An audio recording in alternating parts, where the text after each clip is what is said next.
Right, so I'm at Unlocked at the Scale exhibition with the man himself, the guy that put all of this together, Kane Hibberd. So first of all, how are you, sir?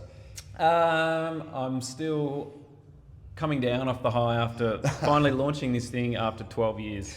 I did, yeah, when you said that, because I came along to the launch and hearing 12 years, I was not being au fait with photography and how much hard work goes into it, going, 12 years, really? What was he doing half the time? Yeah. I'm only messing with you. But then coming in here and seeing all this incredible work, just for example, we've got Steve Albini's guitar right here, and just the way you've captured some of these images that make it look absolutely phenomenally real is incredible. Yeah, yep.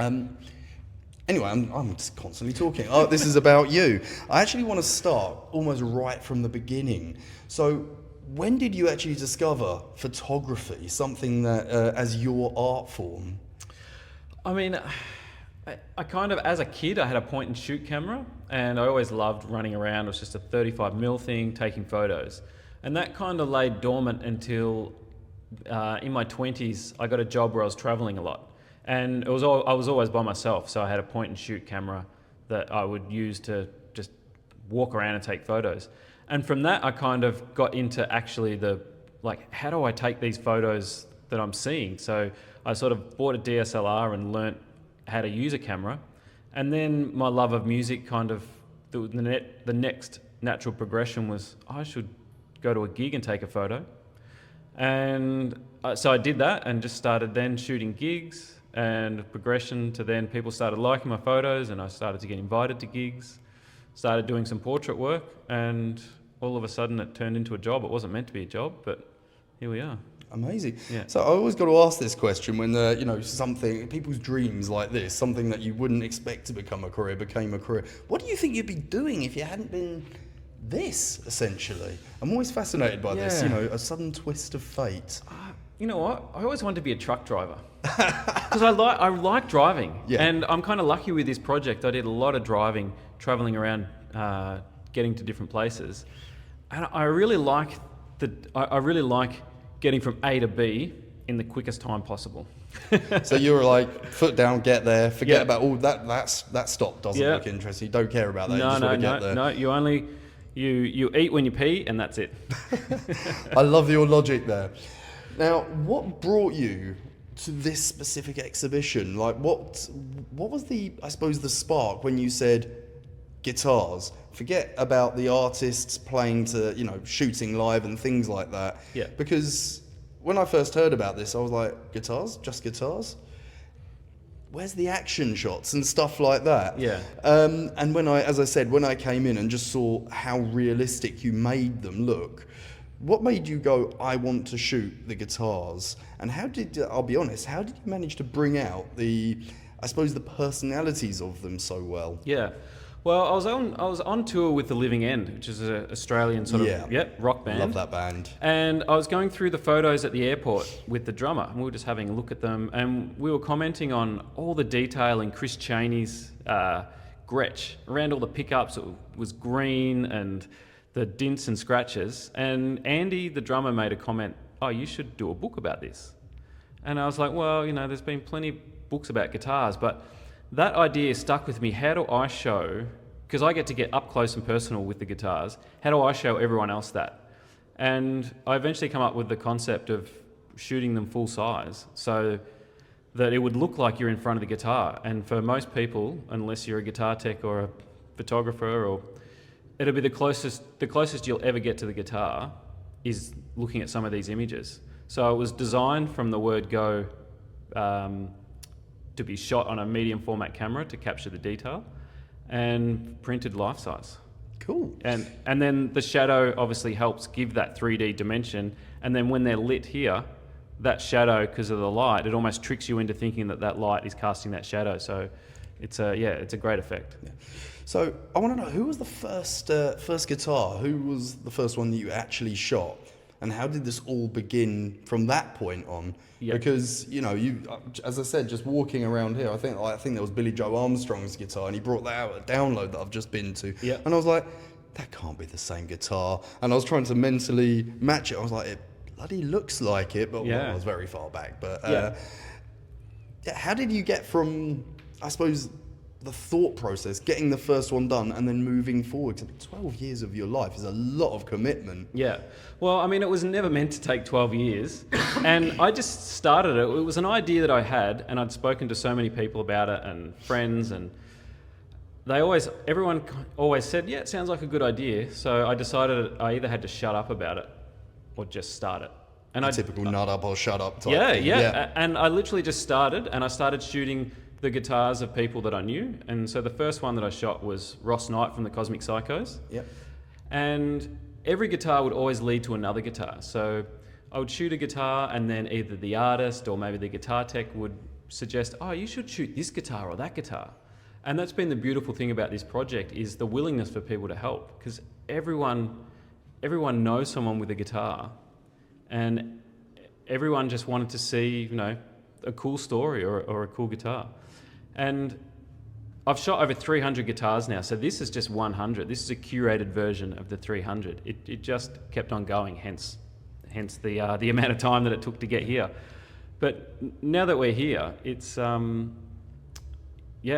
think it's the collection and the stories that are together that form Scale London it's really interesting. Cool. So 300. Yeah. So I'm gonna put it out into the world. Is there a sequel? I say sequel. How can there be a sequel to an art exhibition? It sounds a bit wrong. But do you think there's a plausibility that there will be a next version of this? Well, yeah. So the whole thing's been designed to hopefully be London to be the start of a world tour. And the cool thing is that every exhibition can be different. So the one you see in London is going to be different to the one you'd see in Berlin, and the one you'd see in LA versus the one you'd see in Melbourne.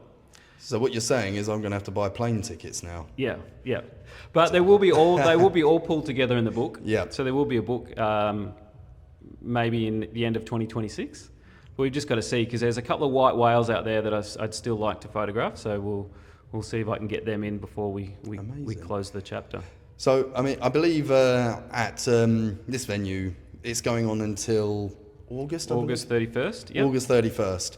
Where's next? Where's the tour going with this? Well, I'm sure everyone out there wants to know.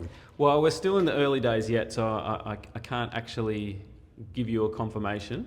I mean, this is literally, there's such a small team that's doing this. We don't have we're not a big company. It's me and a couple of my friends who I met along the way who have helped me realise this dream. So, yeah, we're still in that process, but hopefully we'll have some news on where the next one will be soon. All right, I'll rephrase it a bit. Where would you love to take this? What cities? Because some cities are so intertwined with rock music. Yeah. I mean, like Helsinki, for example, and Gothenburg. Yeah. Places like that. I don't know why those Nordic countries have come to mind. Probably because I love them so much. Yeah. And it's cold, and Yeah. I mean, I'd love to take it to Manchester. I know that seems like we've just spoken about all these countries, but we could just make such a cool exhibition that's different to this one. And I think that would be a real contrast if you went to both of them going, oh wow, there's such different guitars. But I mean, I'd love to do it in Nashville. That'd be a great place. Nashville. I'd love to do one in Tokyo, and Melbourne, Australia, my hometown. I'd love to. I can't wait to put one on there. So. Yeah, and Berlin as well. I think that would be super cool. Yeah. Well, I'm sure the natives are actually kind of cross with you for starting in the UK. You're Australia. I'm fairly sure the Australian government's tearing up your passport as we speak just for not starting there. But from my perspective, I'm really grateful because, as I said, this was really cool. Wandering around listening, because just so everyone knows, there are headsets that you've got where you can hear some of the stories behind them, which is a really nice touch. And you don't have to listen to them all. You can pick out your favourite ones just by the keypad, which was, for me personally, one of the greatest touches, because there have been so many similar ones where I've wandered round and gone, not so into this part of it, or I don't care about that bit. No way to skip forward most of the time. So that was an incredible touch. Yeah, I've almost been saying people come for the images but leave with the stories. So the images are really only half of it, and the narration gives each image visual context. So I've seen so many people listening to it and then will lean in to see something that the artist has spoken about. I mean, the way an artist plays their guitar, it turns it into a unique piece of art. Because you could give the same guitar to multiple guitarists, and over 20 years, it would look completely different depending on how they play and how they treat it. And that all comes down to their relationship with it. And that was something that I was really interested in, because it's not meant to be a technical thing. I mean, those are there. Some of the artists, do talk about the pickups that they use and the wood and things like that. But for me, I find really interesting is, when an artist picks up that guitar, what's the first thing that comes to mind? What's their emotional connection with it? And that's something that hasn't really been explored before. And I think, just to talk about that slightly, we'll get into the stories, but just looking at, excuse me, Steve Albini's guitar, like how much it's worn and things like that. Yeah. And I think, many people's perception of musicians, like they'll play a gig and then suddenly a new guitar comes out and a new guitar comes out. Many people just think, oh, they haven't got their guitar. There's just lots of guitars. Yeah. But just looking at this, you can see it tells a story, an unwritten story. Yeah. So this is where I want to go to next, if this is all right. I want to talk about some of your favourite guitars and the stories behind them. Yeah. And you did bring me to Steve Albini's first. So how did this one come about, and what's the story behind it, and what sort of specifically connected you to this one? Well, I like Steve's guitar because, as I was talking about before, the scale only exists because of the community of artists of the community of artists of the guitars that I photographed. So Steve was introduced to me by Ian Mackay, and he was just such a nice guy. There was no, when he said, yes, you can photograph my guitar. And this was one, I was lucky that I photographed it in Melbourne. Most of these guitars, I had to go to them. So I had to, get on a plane and travel for hours. But this one came to Melbourne actually like 5 minutes away from where my studio is. And there was no entourage. There was no I was talking to him and I'm saying, do you want me to, put me in touch with your tour manager and all that sort of stuff? And he's like, no, here's my number. Just give me a call when you want to come down and shoot it. And I did. He walked in the room, put it down, I shot it, and then we had a chat about the guitar. I mean, this is a very, rudimental instrument for him. A guitar is a bit more of a tool. But I just love the detail that's being captured. Like you can see, because he plays with a metal pick, and he's literally dug out the guitar from just hammering it. And aesthetically, it's so beautiful. Cool. So yeah, I mean, as you say, just looking at the damage on it, and some people would look damage. The way you've captured this, it shows the love. Yeah, basically. Yeah.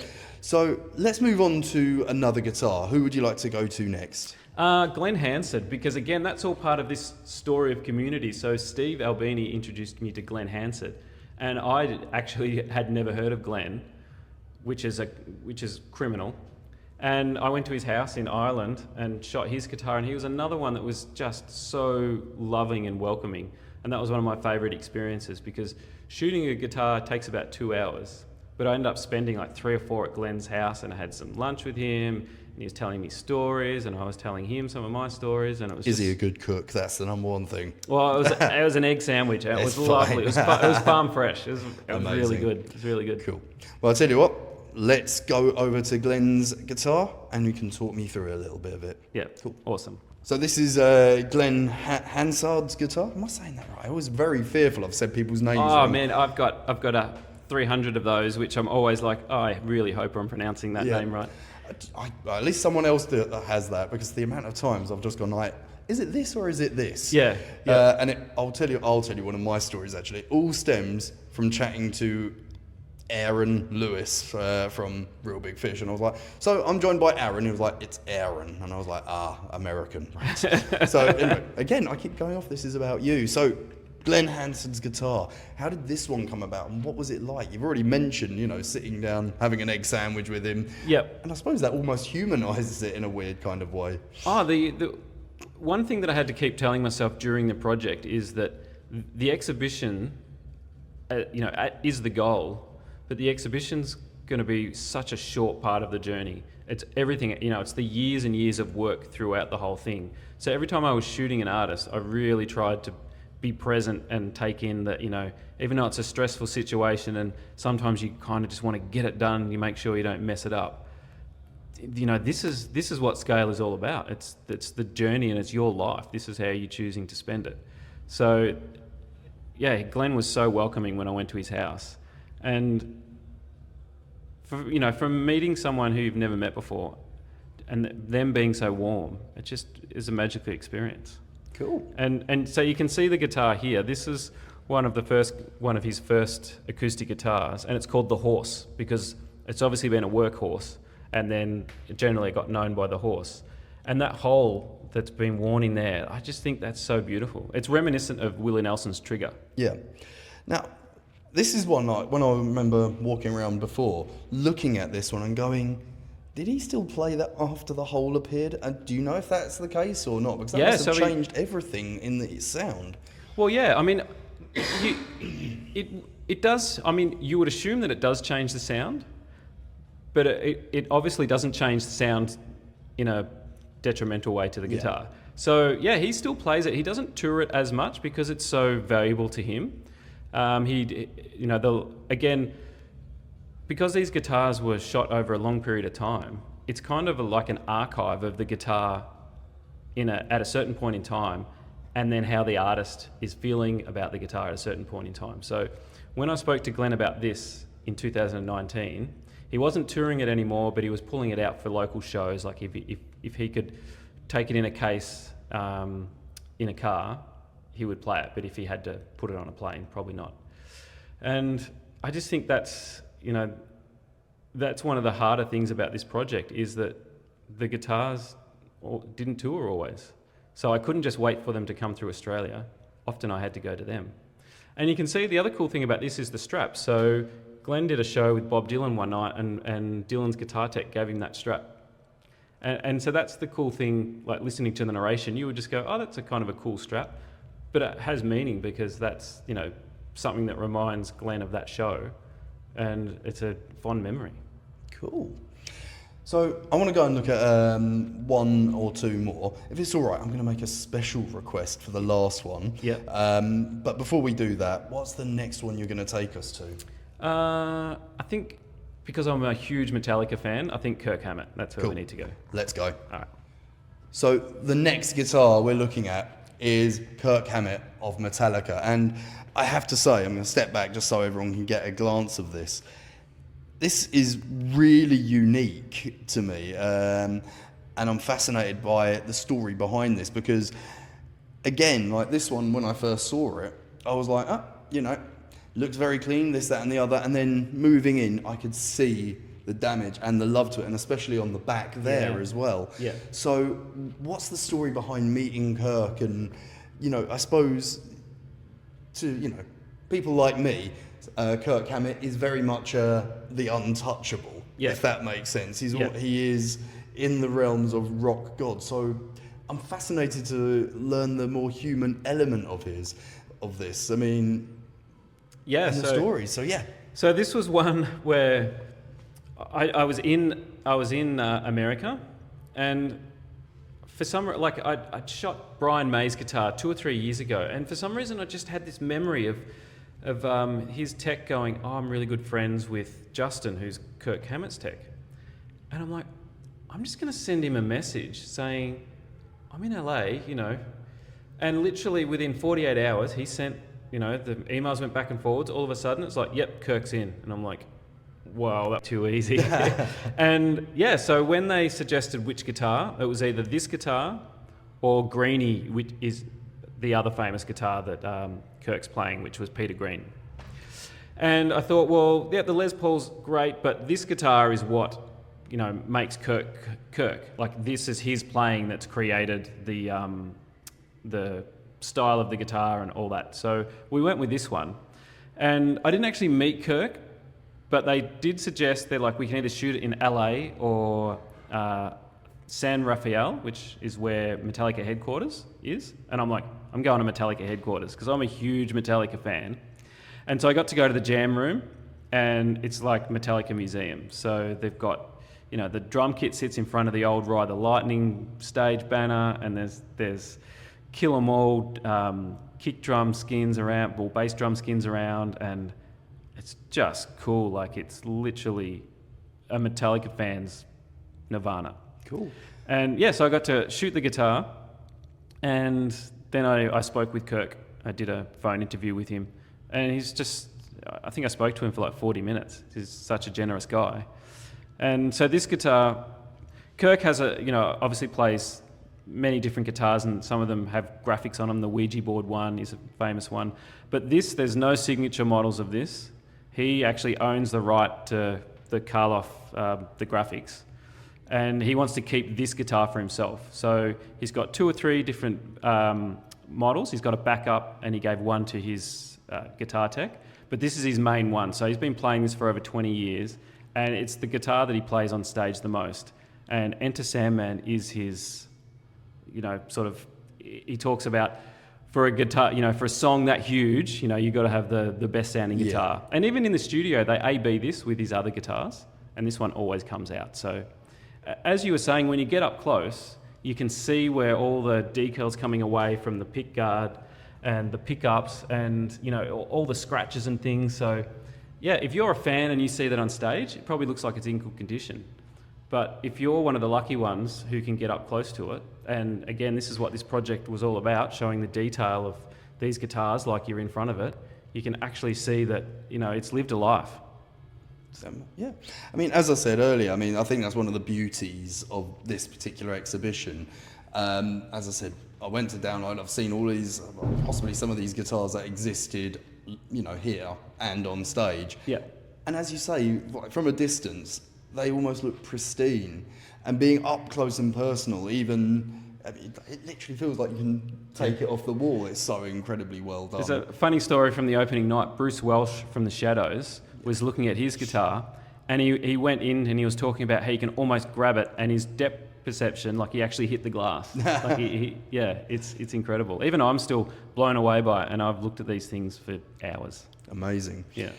Now, there's one more guitar that I'd like to look at, and it's a request of mine, and I hope that's all right. No, that's fine. And it's, I'll tell you what, let's go over there, and I will say why I've chosen it. Is that okay? Yep. Amazing. Perfect. So the final guitar we're going to look at and chat about today was a personal request of mine, so thank you for indulging me on this one. That's okay. And it is Lzzy Hale's guitar from Hailstorm. And the reason I've asked for this one is basically my fiance, massive fan of the band. Lizzie, if you see this, just putting it out there, that you say hi to the missus. I can only dream, because you've said all these people are amazing.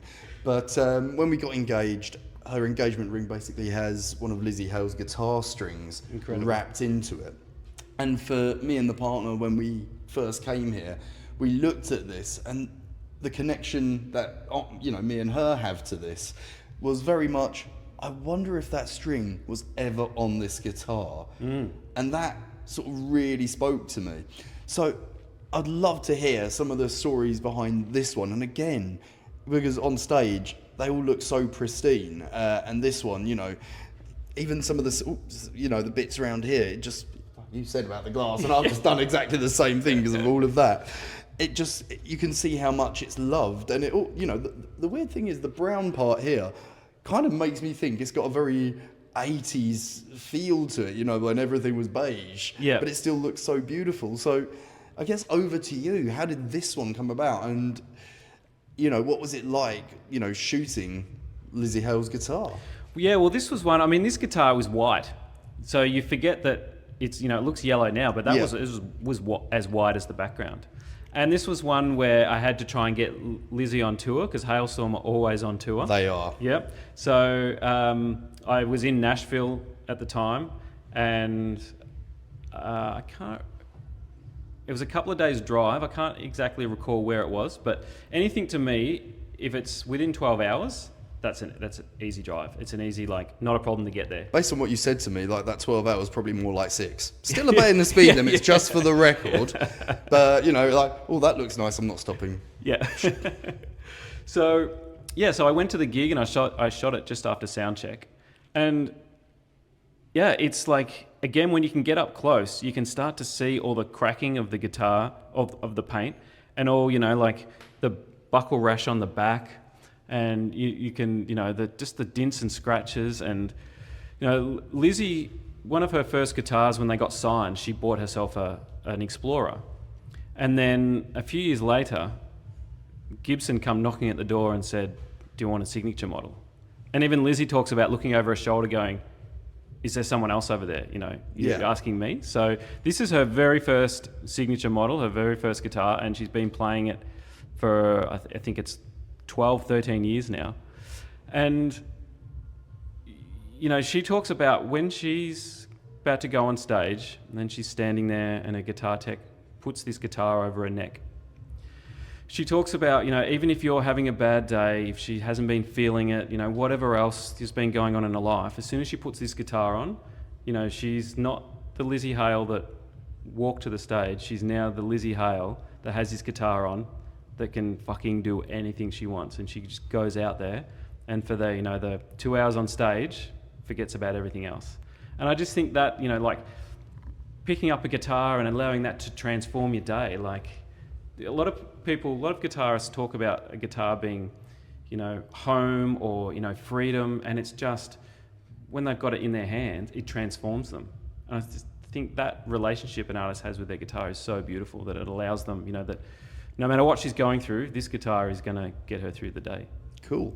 And I did have to ask, there's a quote down here. Is this from Lzzy Hale? It is from, yeah. I did wonder that. I was like, surely they would have put that there. Yeah. And it is a beautiful quote. It's an extension of myself and feels like home. And I suppose that's something very special as well, especially for a band that's on tour as much as them. I mean, honestly, they're coming to England so often. I actually wonder if they actually have homes or if the tour bus is where they live. Yeah. And just to read that, again, it adds an extra depth to it.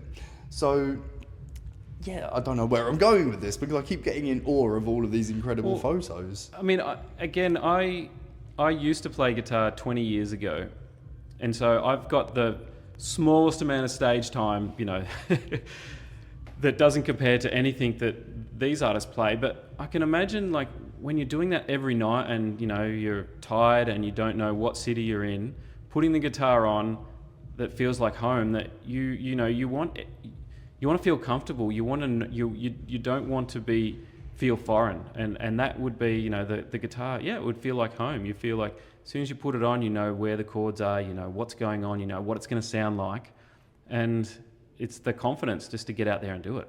Amazing. Well, Cain, I really want to thank you for taking the time out, inviting me back to, see these incredible guitars again. It's going on until the 31st of August at Unlocked. Unlocked, thank you. I keep Shoreditch. wanting to say Scale. I was like, we're at Scale. Yeah. Come on, tick over. Unlocked in Shoreditch. So it's a great place to actually come, Shoreditch. Just down the road from Brick Lane, loads of stuff going on. Yeah. And you have to come and see this. Tickets, I'm guessing, are available. www.scale-exhibition.com. And there's a load of other information there. I'd love for you to come down, check it out. I feel like it's got something for everyone. It's not just for guitar fans. If you have even a passing interest in music, you can come along and find out something that you never would have thought about. You never would have thought about the relationship that your favourite artist has with their guitar. Come and find out something new. And I will thoroughly recommend it, endorse it. And because V13 is based in Canada, I will give you a nudge and say, take this there. If you ever get a chance, take it to the Great White North. Yeah, we definitely will. Amazing. Thank you. Cain, it's been Awesome. a pleasure. Thank you so much. Thank you. Cheers. It's awesome.